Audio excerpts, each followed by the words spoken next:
ठीक है, ओके। तो the topics that are there in your syllabus are these. First of all, we will try to learn what is Dirac delta function, that is the definition of Dirac delta function, the representation,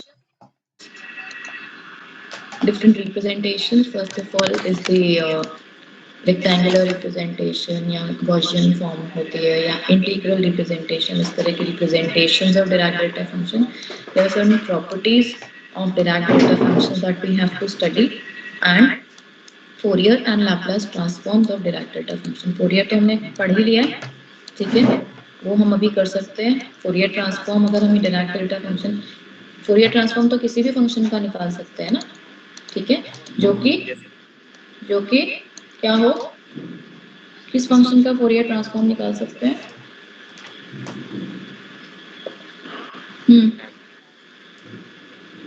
बोलो. It should be continuous. Okay, तो definition क्या है, मैंने बहुत बारी शायद आपको बताया भी है. Started, I have told you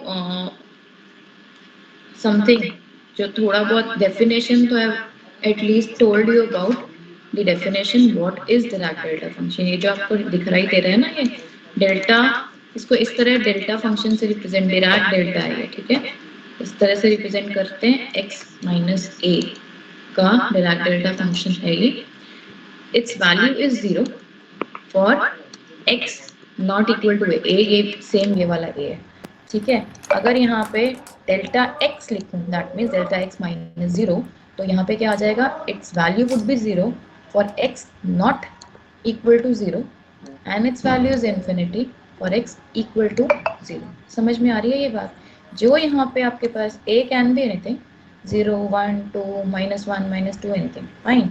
so depending on that, तो इन जनरल हम इसको डिराक डेल्टा फंक्शन को इस तरह से डिफाइन कर रहे हैं, fine. So its value is 0 for x not equal to a and its value is infinity for x equal to 0 a, ठीक है. तो हम इसको इन उसमें कैसे लिख सकते हैं, a large force or a large voltage, large है because its value is infinity, in a system acting for a very short time, सिर्फ एक पॉइंट पे है, x इक्वल टू a पे उसकी, ठीक है. तो it's value is infinity for a very short time and it is idealised in terms of Dirac delta function delta x minus a, ठीक है. तो इसका जो है डेफिनेशन, हम डेफिनेशन अगर कोई पूछता है तो it is, if you write just this definition it is incomplete. You have also to mention this integral along with this, the above equality, fine. So what is this integral? So Dirac delta function delta x minus a, if I just take the integral, मतलब पूरा minus infinity to infinity whole space में अगर मैं इसकी value लूँ तो it is 1, fine. Okay, अभी ये जो माइनस इन्फिनिटी टू इन्फिनिटी है, ये जो इंटीग्रल है, इसकी लिमिट्स को मैं कहाँ से कहाँ तक ब्रेक कर सकती हूँ. माइनस इन्फिनिटी टू इन्फिनिटी को मैं ब्रेक कर रही हूँ minus infinity to a minus alpha plus a minus alpha से a plus beta plus a plus beta से इंफिनिटी तक. Can I do it? अपनी अपनी कॉपीज में लिखो इस तरह से जैसे मैं बता रही हूँ. जस्ट ब्रेक दिस, जो होल आपका स्पेस है minus infinity to infinity, just break it into 3 integrals, 3 regions में इसको ब्रेक करोगे. Minus infinity to a minus alpha, फिर a minus alpha to a plus beta, ठीक है, and then a plus beta से plus infinity, ठीक है, where alpha and beta are very very small, infinitesimal small values, fine. Yes ma'am, ठीक है. तो आपका जो फर्स्ट वाला रीजन है और जो थर्ड वाला रीजन है, वहां पे फंक्शन क्या है, फंक्शन की वैल्यू क्या हो जाएगी, आप इसको बनाओ. इस वाले, ये जो मैंने लिखा है delta x minus a equal to 0 for x not equal to a and infinity, infinity को आप बना नहीं सकते तो इस तरह से आप यहाँ पे जैसे मैंने एरो से शो किया है, इस तरह एरो शो करो, यहाँ पे जो शो किया हुआ एरो, ये डायग्राम नजर आ रहा है नीचे। तो इसको कैसे लिख सकते हैं? सपोज ए अगर आपका 2 है, fine, so how will you represent this delta X minus 2? इस तरह रिप्रेजेंट करोगे, shown in figure number 1, fine. तो Dirac delta function it would be represented as at x equal to 2, ठीक है। तो ये क्या किया मैंने, x इक्वल टू 2 पे जो है इसकी वैल्यू जो है 1 होनी चाहिए, और बाकी हर जगह 1 नहीं होनी चाहिए। एक्चुअली इसकी वैल्यू है इन्फिनिटी।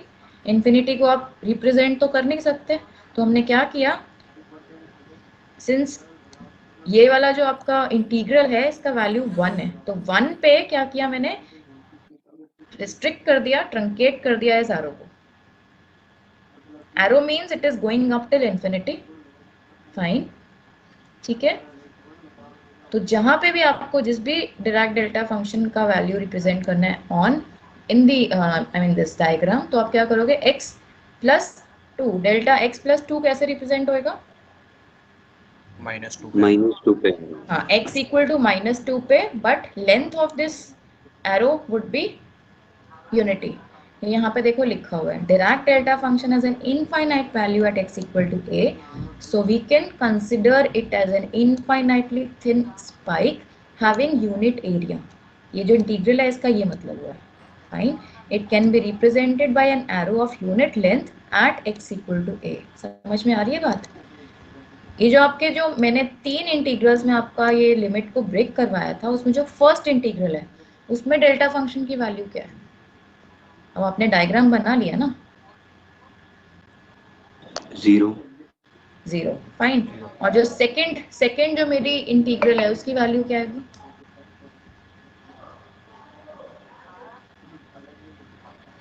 डेल्टा फंक्शन ही रहेगा उसमें, ठीक है, डेल्टा x माइनस a रहेगा। और जो थर्ड इंटीग्रल है उसमें क्या वैल्यू आएगी? 0, फाइन। तो इसका क्या मतलब हुआ कि आप minus infinity to plus infinity delta x minus a dx equal to 1 की जगह it is equivalently writing it as this, because the first two integrals obviously would be 0, because वहां पे तो आपकी डेल्टा की फंक्शन की वैल्यू जो है वो क्या है, 0 है, फाइन। तो हमने क्या किया, a माइनस अल्फा और a प्लस बीटा क्या किया, माइनस सब a जो है यहाँ पे इन दिस a is 2, तो बहुत बहुत जरा सा मैंने क्या किया, लेफ्ट ऑफ 2 पे गई, और तो वो कौन सी वैल्यू हो जाएगी, a माइनस अल्फा वैल्यू हो जाएगी, या 2 minus alpha. Alpha and beta are very very small, they are positive but very small values, fine. और बहुत जरा सा मैं क्या किया, मैंने टू दी राइट ऑफ 2 पे गई हूँ। तो इस वाले रीजन में, ठीक है, एक पॉइंट 2 पे मैं नहीं बोल सकती हूँ, बट जो बहुत ज्यादा जो नेबरहुड है, वेरी क्लोज नेबरहुड ऑफ 2, या a कैन बी एनीथिंग, अभी हम यहाँ पे एग्जांपल एज 2 ले रहे हैं को, फाइन, इन दिस फिगर। तो उस रीजन में क्या कहा है हमने कि उसकी वैल्यू क्या है, it is not 0 basically, fine. तो दिस इंटीग्रल ये क्या है, इट इज बेसिकली, इसको मैं यहाँ पे minus infinity to plus infinity को I can replace it by a minus alpha to a plus beta. Is it fine? और इसका मतलब क्या है एक्चुअली, ये इस इंटीग्रल का मतलब क्या होता है, वर्क डन क्या होता है, वर्क डन जो है एरिया अंडर द कर्व होता है। वर्क डन को कैसे लिखते हो, ठीक है, तो ये इसका ये जो इंटीग्रल है बेसिकली ये क्या है, यूनिट एरिया हो गया, इक्वल टू 1 कह रही हूँ, तो इसका जो एरिया है वो यूनिट एरिया है, यस मैम, फाइन। तो इसका मतलब क्या हुआ कि a माइनस अल्फा से a प्लस बीटा के बीच में एरिया जो है वो यूनिट होना चाहिए। This integral signifies that. इसीलिए हमने क्या किया है, हमने जो डेल्टा फंक्शन है उसको रिप्रेजेंट किया है by an arrow. Arrow means it is going up till infinity, but just a second. Yes ma'am, पर मैम 1 कैसे हुआ मैम, ये समझ में नहीं आ रहा। ये 1 इसलिए हुआ कि area of under this curve, ये जो एरिया अंडर दिस कर्व है, फाइन, ये जो मैंने a2 माइनस अल्फा और 2 प्लस बीटा, अल्फा और बीटा जो है ना इक्वल भी हो सकते हैं, it can B equal, it can B not equal also. तो इसीलिए इसको क्या किया, जनरलाइज करने के लिए आप taken alpha and beta and not alpha and alpha या बीटा एंड बीटा नहीं लिया। कैन बी इक्वल ऑल्सो, जो भी मैंने बताया यहाँ पे टू द लेफ्ट ऑफ 2 मैंने एक पॉइंट लिया and to the right of 2 I have taken a point, fine. Area under that curve should be 1। अभी आगे रिप्रेजेंटेशंस करेंगे, it would be much more clear to you. This is the definition, just telling you about the definition right now. So if you have to write the definition of Dirac delta function, just do not mention this, you have to mention this also along with that. That is my thing. Ma'am ये हमने assume किया है कि ma'am thin spike होगा unit area, yes ma'am, okay ठीक है, यहाँ लिखा भी है ना, देखो यहाँ पे Dirac delta function infinite value. अब इन्फिनिटी को हम कैसे रिप्रेजेंट करें, तो उसको कहीं ना कहीं रिस्ट्रिक्ट तो करना ही होगा ना। यस इन्फिनिटी मैम, को रिप्रेजेंट कर सकते हो आप, इन्फिनिटी को रिप्रेजेंट नहीं कर सकते। Arrow signifies that it's going up till infinity, but कहाँ पे मैं इसको ट्रंकेट करूँ, आप यहाँ पे 1 पे ट्रंकेट करोगे, कोई 2 पे करेगा, कोई 3 पे करेगा, ऐसा है ना। Yes ma'am. So let us now come to the representations of delta function. Now the first representation of delta function is the limiting form of rectangular function. ठीक है, तो रेक्टेंगल फंक्शन क्या होता है, ये रेक्टेंगल फंक्शन है r sigma x minus a से represent किया, ये आपको याद ही रखना पड़ेगा। ये पहले तो कभी पढ़ा नहीं ना, रेक्टेंगल फंक्शन क्या होता है, पढ़ा है किसी ने? मतलब जैसे डिजिटल टाइप सब्जेक्ट में स्क्वायर वेव्स वैसा कुछ है, ऐसा है रेक्टेंगल। हम थोड़ा बहुत पढ़ा था ये। चलो, तो जो रेक्टेंगल फंक्शन है ना, जो डेल्टा फंक्शन जो है, it is the limiting form of rectangle function. What is this known, I mean ये जो लिख रहे हैं उसका क्या सिग्निफिकेंस है, ये देखते हैं। How delta function acts as the limiting form of rectangle function, let us see that. First of all, limiting form of rectangle function के लिए मुझे सबसे पहले जो है ये पता होना चाहिए what is rectangle function. तो rectangle function जो है it is represented by this, कि आपके पास x माइनस a, ये जो x माइनस a जो यहाँ पे लिखा है सेम उसी को मैं यहाँ लिख रही हूँ, and it lies between minus sigma to plus sigma. ये जो सिग्मा है और उसके बाहर मतलब x minus a lying between this वाली जो लिमिट है उसके बाहर its value is 0। So what is sigma, it is known as full width at half maximum, FWHM होता है हाफ मैक्सिमम, जो मैक्सिमा है। सपोज आई एम टेकिंग ये जो सबसे बड़ा वाला दिख रहा है R2, ये क्या है, this is R sigma x minus 2 को रिप्रेजेंट कर रही हूँ। x इक्वल टू 2 पे जो नजर आ रहा है आपको फिगर 2 में, yes ma'am. I've taken a as 2 here, जैसे डेल्टा का मैंने 2 लिया था ना यहाँ पे, तो एक ही एग्जांपल से डेल्टा फंक्शन कैसे रिप्रेजेंट करते हैं, रेक्टेंगल फंक्शन कैसे रिप्रेजेंट करते हैं, इस तरह से गॉसियन फंक्शन कैसे रिप्रेजेंट करते हैं, ये सब बता रही हूँ, राइट।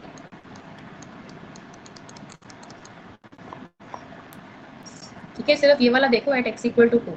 अब यहाँ पे what is the maximum value, maximum value जो भी है उसकी हाफ पे आ जाओ, और वहां पे जितना भी फुल विड्थ है ऑफ दिस फंक्शन उसको क्या कहते हैं, आप सिग्मा कहते हैं।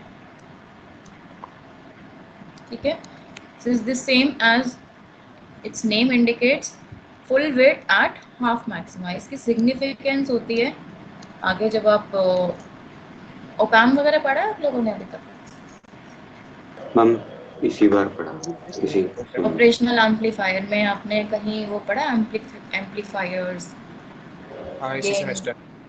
हाँ, उसमें ये वर्ड बहुत आपको आएगा, बहुत यूजफुल होता है ये वर्ड। यहाँ पे तो इतना नहीं है, यहाँ पे तो एक्चुअली जस्ट इसका बताने के लिए कि व्हाट इज सिग्मा, तो but there you will find this word very much useful, कि आपके पास गेन जो है मैक्सिमम गेन होता है, ठीक है, और हाफ द मैक्सिमम गेन पे आप क्या करते हो, उसका फुल विड्थ ले लेते हो, वहाँ से आप बैंड विड्थ वगैरह निकालते हो, इफ़ यू रिमेंबर, मतलब पता नहीं पढ़ा है कि नहीं, आई डोंट नो। तो this term is very very much useful there, right. But यहाँ सिर्फ डिफाइन करने के लिए मैं आपको बता रही हूँ, this sigma is full width at half maximum. So if I take the integral, ठीक है, of this rectangle function over the whole space minus infinity to plus infinity r sigma x minus a dx. ठीक है, तो क्या करेंगे, minus infinity to plus infinity को फिर से हम ब्रेक करेंगे इंटीग्रल को. कैसे ब्रेक करूंगी, minus infinity to a minus sigma, ठीक है, then a minus sigma to a plus sigma, फिर थर्ड इंटीग्रल क्या होगा, थर्ड रीजन क्या होगा, a plus sigma to infinity. Fine. सिर्फ और सिर्फ जो सेकंड वाला मेरा जो इंटीग्रल है उसमें वैल्यू जो है वो फाइनाइट है और वो वैल्यू क्या है 1/2 सिग्मा. तो वो ले लिया हमने and it is constant, it can be taken out of the integral. Find out this integral. So its value comes out to be 1. You can find it for yourself. Its value comes out to be 1. Is this clear? Yes, ma'am. Yeah. Okay. So this is, यहाँ पे कोई sigma नहीं आ रहा, कुछ नहीं आ रहा, तो this means that this integral is irrespective of the value of, this is independent of sigma. You can see that because you are getting 1 as the answer of this integral that you have found out.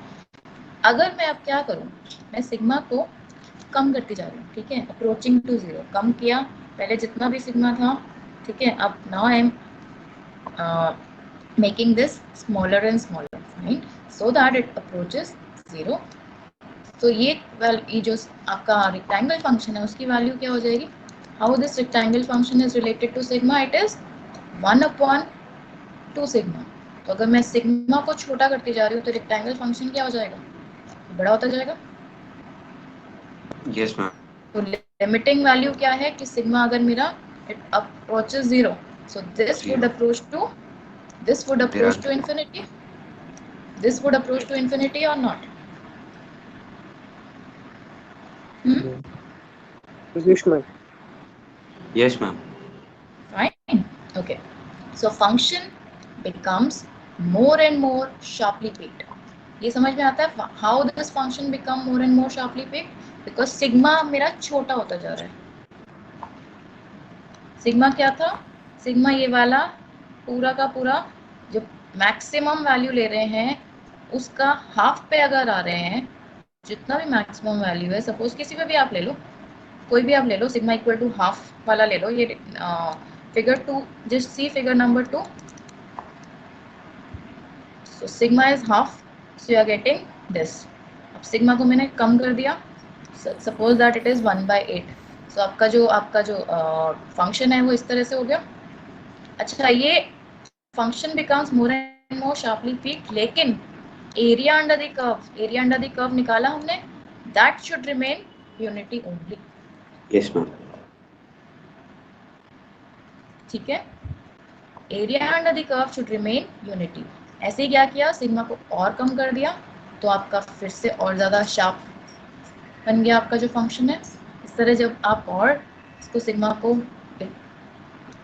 becomes it approaches 0, this function would be become what, this r sigma x minus a, it satisfied all the properties of delta function.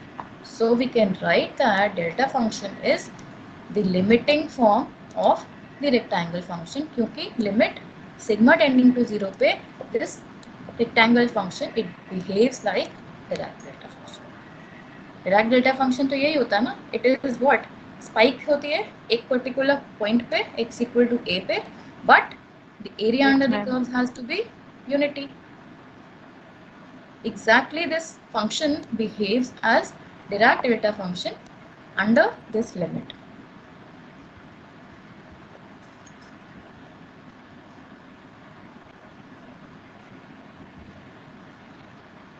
Is it fine, all of you?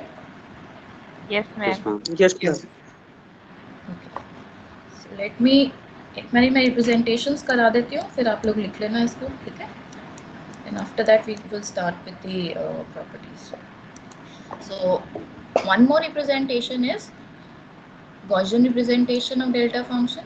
The same delta function जो है it would behave as I mean this Gaussian function which it would behave like a Dirac delta function when limit sigma tending to 0. अच्छा इसमें sigma क्या होगा? It is the same FWHM. Suppose ये जो सबसे बड़ा वाला है ये मैं कंसिडर कर रही हूँ, ठीक है?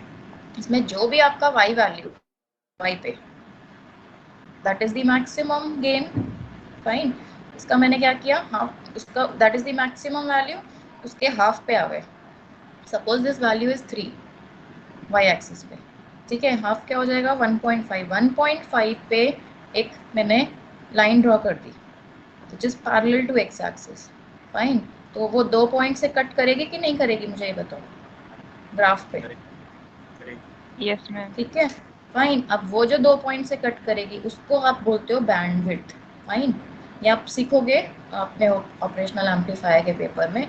बट ये जो बैंडविड्थ होती है, जो जो आपका आई मीन डिस्टेंस है, उसको आप यहाँ पे सिग्मा बोलते हो, which is full width at half maximum. समझ में आ रही है full width at half maximum का क्या मतलब हुआ? Yes. Yes, ma'am.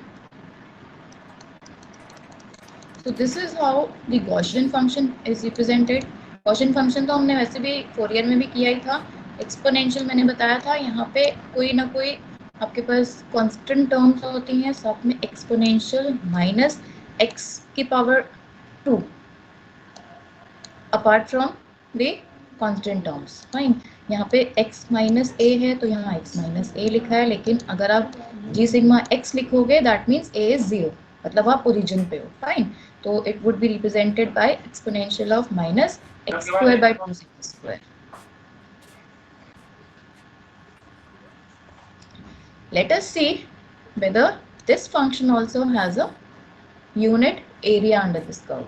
Fine. So how do you find that? You take the integral, find out the integral, take the limits as minus infinity to plus infinity, and you will find that this also comes out to be 1. That means it is also irrespective of, it is also independent of the value of sigma. ठीक है, जब आप करोगे इसको exponential वाले और इसकी limit को जब आप पुट करोगे, then you will find that this also comes out to be 1. ठीक है, ये फाइंड करने की एज सच जरूरत नहीं है, ये बहुत आई मीन लेंदी इंटीग्रल है. तो आप ये मान के चलोगे that this also comes out to be 1, so that this has a width of 2 sigma at around and its value is this, fine. अगर मैं क्या करती हूँ, I take this limit, मैं क्या कर रही हूँ, सिग्मा को छोटा करते जा रही हूँ. You can see this, there are 3, एक figure 3 में there are 3 curves that are drawn, Gaussian curves. First curve is जो सबसे छोटा वाला है, it is sigma equal to 0.5 पे. ठीक है, अब मैंने क्या किया, सिग्मा को कम करती जा रही हूँ, so that my sigma becomes, sigma is approaching to 0. But the area under the curve becomes 1. It should remain 1 only, right? Then obviously again I'm decreasing sigma value. This curve, the curve becomes sharply peaked, but the area under the curve remains 1. Unity ही रहना चाहिए because this integral is coming out to be 1. इसका क्या मतलब हुआ इस integral का, it is coming out to be 1 का मतलब क्या हुआ, area under the curve has to be 1. तो अब जब सिग्मा को 0 ले लोगे, obviously this g sigma x minus a जो है, it behaves as Dirac delta function. So you can write that Dirac delta function is g sigma x minus a, but under this limit sigma tending to 0. Clear है ये? Yes, ma'am. Yes. Yes ma'am. Okay.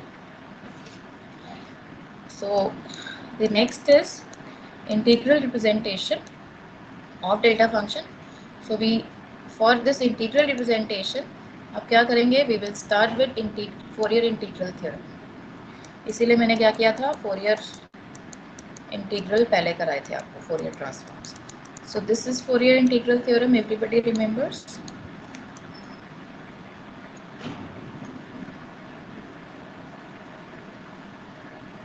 याद है?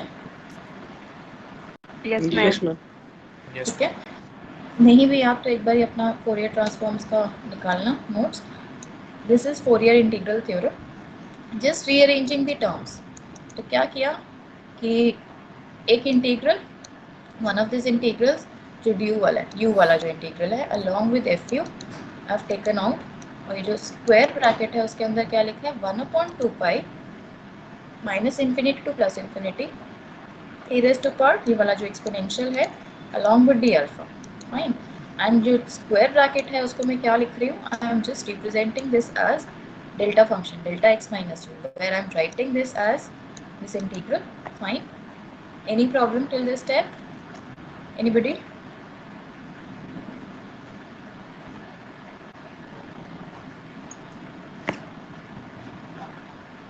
No, ma'am. Okay, so this exponential जो term है, I can just use Euler's formula. तो Euler's formula से ये e iota alpha x minus u जो है, it can be written as cos alpha x minus u plus I sin phi x minus u. Yes, ma'am. Now what I am doing is I am equating the real and the imaginary terms on both sides. So left hand side पे I have only, ये क्या है left hand side पे, delta x minus u plus 0 iota. तो real terms को if I want to equate, so this is the real term on left hand side. What is the real term on right hand side? The cos term, the cos integral. So I'll get this integral as delta x minus u. ठीक है. Yes, ma'am. And if I equate the imaginary terms on both sides, I'll get this.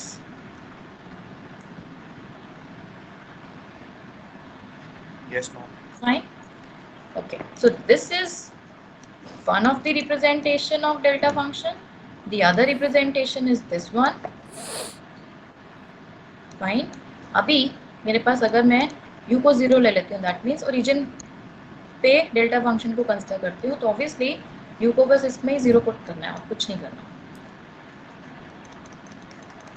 यहाँ पे u को 0 put करेंगे तो क्या होगा, delta x आ जाएगा at origin. It is equal to 1/2 pi minus infinity to plus infinity integral e raised by I alpha x d alpha. And similarly this term, ये वाला जो टर्म है, ये वाला जो इंटीग्रल है वो क्या हो जाएगा, इसी को अगर हम यूलर्स फॉर्म में लिखते हैं, यहाँ से आ जाओ या ऊपर से आ जाओ, कहीं से भी आ जाओ, but this is also one of the form of delta function.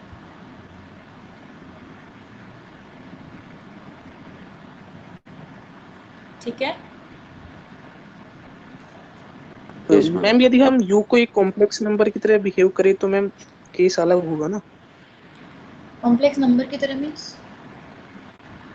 Means ma'am यहाँ पे हमने u को एक रियल नंबर माना है मैम. u तो को एक u- रियल नंबर माना है. लेट्स सपोज u और a एक ही बात है यहाँ पे. ठीक है. a जैसे यहाँ रिप्रेजेंट किया था वो वहाँ पे u ले लिया, a ले सकते हो. यहाँ क्या लिया है अब, x equal to, actually x axis पे ये ब्लैक डेल्टा फंक्शन, ये x रियल एक्सिस पे a आ रहा है, दिख रहा है आपको. कॉम्प्लेक्स कैसे लोगे इसको, कॉम्प्लेक्स कैसे लोगे ये? नहीं ले सकते, ये x एक्सिस पे ही ले सकते हैं ये पार्ट. बिल्कुल बिल्कुल. ठीक है. रिप्रेजेंटेशन तो मैंने बता दी ना आपको कैसे रिप्रेजेंट करना होता है इसको. ठीक है. ओके, इसमें एक क्वेश्चन आया हुआ है आपके एग्जाम में कि show that the direct delta function can be expressed as this. तो अगर इस तरह का कोई क्वेश्चन आता है तो हम क्या करेंगे, हम जो इंटीग्रल रिप्रेजेंटेशन है डायरेक्ट डेल्टा फंक्शन की जो भी मैंने की थी, कौन सी वाली लेंगे, डेल्टा x माइनस यू वाली नहीं लेंगे, u इक्वल टू 0 वाली लेंगे. बिकॉज आपको क्या निकालना है, आपको डेल्टा x माइनस यू या डेल्टा x माइनस ए नहीं निकालना, आपको डेल्टा x निकालना है. तो you would take this representation, ये वाला ले लिया मैंने. So I'll start with this and what I want, limit b tending to infinity. तो जहाँ पे भी infinity है यहाँ लिख दो b, तो माइनस b से b हो गया और limit b tending to infinity कर दिया। कोई प्रॉब्लम तो नहीं है ऐसे करने में? फर्स्ट स्टेप से सेकंड स्टेप में जाने में कोई प्रॉब्लम किसी को तो नहीं है? ना मैम। Okay.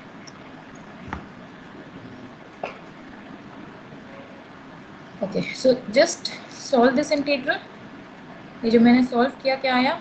e raised पर i alpha x upon i alpha i x suppose sorry because d alpha पे है तो i x, फिर जब मैंने इसकी लिमिट्स पुट करी आई विल गेट दिस। उसके बाद क्या किया?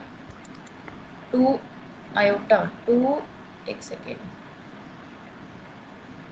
यूलेट भी लगाया साइन के बाद। हाँ नाउ दिस, ये जो आपका न्यूमरेटर है वो क्या है? This is 2i sin bx, yes ma'am. क्योंकि sin bx क्या होगा? sin bx is e i bx minus e minus i bx by 2i, fine. तो यहाँ तो आप क्या करो, 2 iota along with this you write it down as sin bx, वो बात तो सेम ही है, तो आपके पास अपने आप से ही आ जाएगा sin bx by pi x limit b tending to infinity. Yes ma'am. Clear है ये? Yes ma'am. ओके, तो अभी मैं सोच रही थी इसको भी एक करा देते हैं फिर प्रॉपर्टीज करते हैं, ठीक है? तो एक चीज़ और ये है, is also very very important, derivative of Heaviside's unit step function is your Dirac delta function, मतलब फर्स्ट ऑर्डर डेरिवेटिव, मतलब डी बाई डी एक्स। अगर हम हेविसाइड यूनिट स्टेप फंक्शन को कई बुक्स में क्या लिखा हुआ है, एच से रिप्रेजेंट किया है by the name of this Heaviside, या u से भी रिप्रेजेंट करते हैं by the name of unit step function. तो यूनिट स्टेप फंक्शन क्या होता है कि it's value is 0, x less than a पे इट्स वैल्यू इज 1, एक यूनिट एक स्टेप है कितना हाइट का, यूनिट हाइट का स्टेप है। तो ये फंक्शन आप बना सकते हो? Yes ma'am. Can you plot this function? x equal to a पे कुछ यू नहीं मेक है। अ स्टेप, हाँ you make a step of unity. तो x ग्रेटर देन a पे तो इसकी वैल्यू जो है 1 है, वो स्टेप के बाद जो है सिंगल स्टेप, जैसे आप सीढ़ियाँ चढ़ते हो एक सीढ़ी है, फाइन। ओके, अगर a 0 है दैट मीन्स ये क्या हो जाएगा, कहाँ पे सीढ़ी है फिर? 0 पर। हाँ जी, ठीक है। So this is what is unit step function. So what we are saying is that the first order derivative of unit step function is what? Dirac delta function. Let us find out how we are getting this. So what we are doing is हम left hand side ले रहे हैं d by dx h minus x sorry x minus a, और उसको multiply कर रहे हैं with F X, and we are taking the integral, finding the integral. Limits क्या है? a माइनस अल्फा से a प्लस बीटा। कोई प्रॉब्लम? लेफ्ट हैंड साइड लिया, ये लेफ्ट हैंड साइड लिया, ये ले लिया left hand side, D by D x H x minus A multiplied with F X, ठीक है? इंटीग्रेट कर रहे हैं and taking the limits a minus A से a plus beta, a minus alpha से a plus beta, and we are considering this integral now. ये जो पूरा निकल के आया उस इंटीग्रल को वी आर कंसिडरिंग। कोई problem?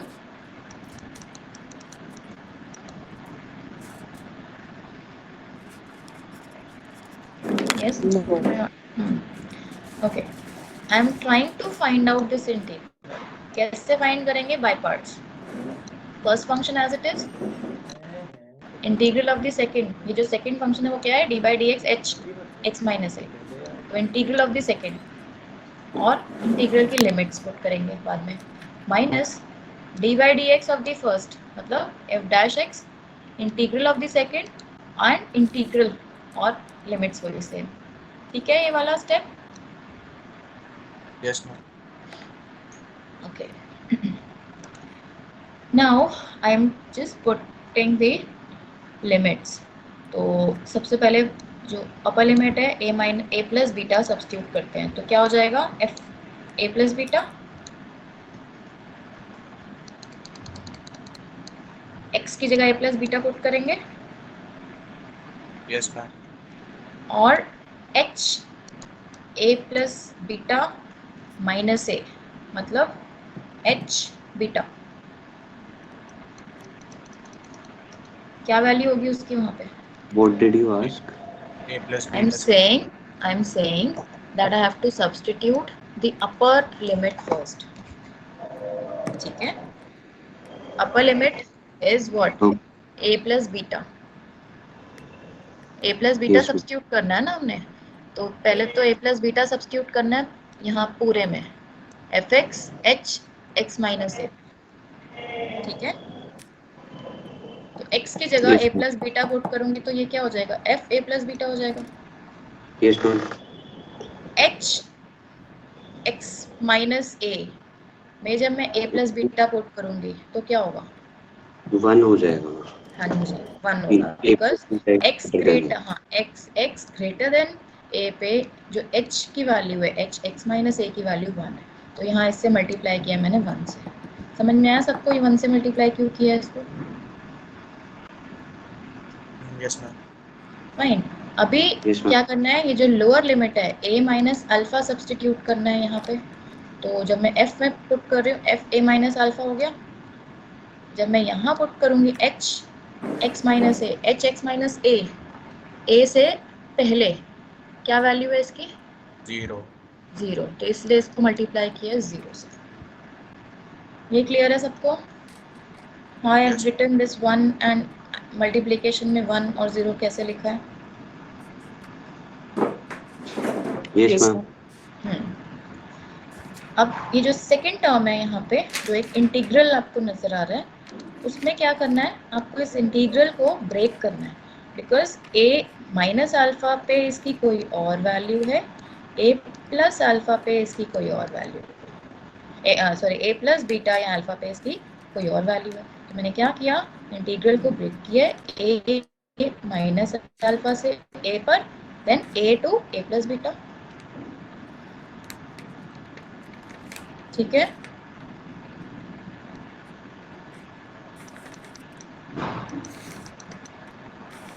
yes or no Yes, ma'am.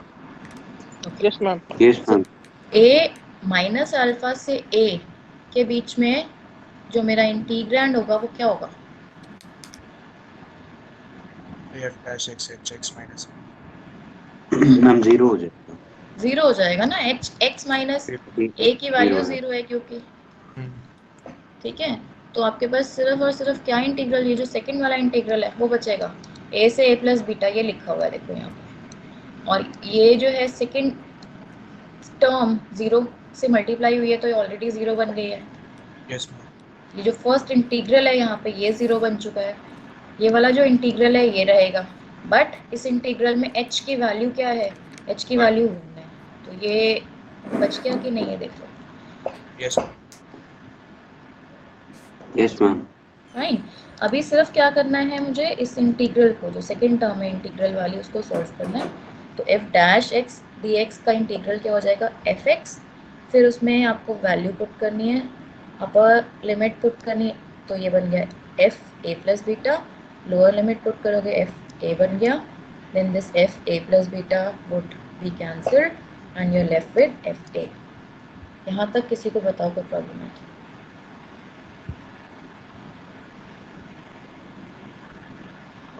No, ma'am. Clear, ma'am. ठीक है now this F A will find अभी हम इसमें प्रॉपर्टी करेंगे फर्स्ट प्रॉपर्टी ही है एफ ए को ना इस डेल्टा फंक्शन की टर्म्स में ऐसे लिखते हैं इंटीग्रल फॉर्म में ये देखो दिख रही है प्रॉपर्टी एफ ए अभी हम करेंगे Yes. प्रॉपर्टीज फर्स्ट प्रॉपर्टी में तो एफ ए को मैं integral form why I am writing it in integral form is the following the reason behind this is अभी मेरे पास जो लेफ्ट हैंड साइड है ये वाला तो एक इंटीग्रल है फाइन उसके बाद मैं उसको कंपेयर एक इंटीग्रल से ही कर सकती हूँ कि नहीं तो मुझे जो भी मेरे पास आया है उसको मैं इंटीग्रल फॉर्म में लिखूंगी then only I can compare both the sides fine तो FA in integral form can be written as this a minus alpha से a plus beta fx delta x minus a।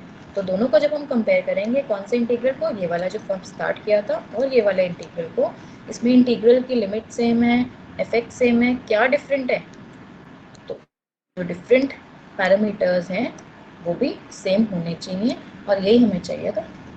We had to prove this only, d by dx hx minus a is delta x minus a. So we are comparing both the sides and we are getting the first order derivative of the Heaviside unit step function is your Dirac delta function.